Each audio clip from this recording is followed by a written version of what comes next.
Lumaragas pagpala po sa ating lahat para sa ating pangaraw-araw na tayo na ay nasa Exodus 8:40 sa versikulo 22 hanggang 33. Ang mesa ay inilagay niya sa loob ng tulda sa gawing hilaga sa labas ng tabig tulad ng utos ni Yahweh. Pinatong niya sa mesa ang tinapay na panghandog. Inilagay niya ang ilawan sa gawing timog at sa tapat ng mesa at iniayos ang mga ilaw tulad ng utos ni Yahweh. Inilagay niya sa loob ng tabernakulo ang altar na ginto sa harap ng tabig. Dito niya sinunog ang kamangyang tulad ng utos sa kanya ni Yahweh. Ikinabit niya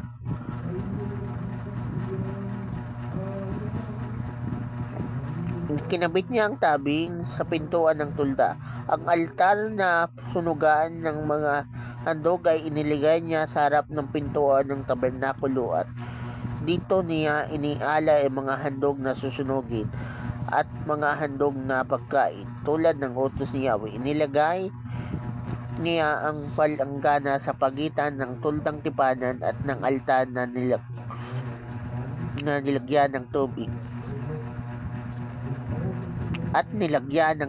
Doon naghuhugas ng paa at kamay sina Moses, Aaron at ang kanyang mga anak.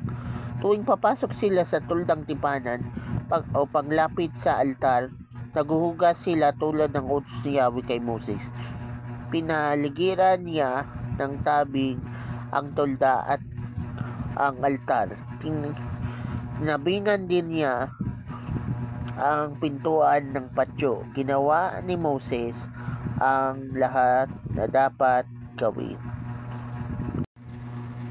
So sa passage na to, nilalagay na sa tamang lugar yung mga kagamitan para sa tent of the tabernacle. So yung iba nasa loob, pero syempre yung altar na ginagamit sa sunugan ng mga sacrificial offering, burnt offering, incense offering, nasa labas.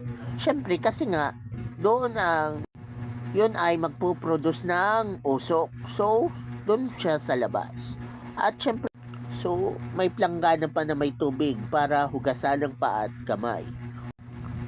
So ang matututunan natin dito, kapag nagsiserve kay Lord, everything is in order. So ganun sa Old Testament, everything is in order ayon sa utos ni Lord.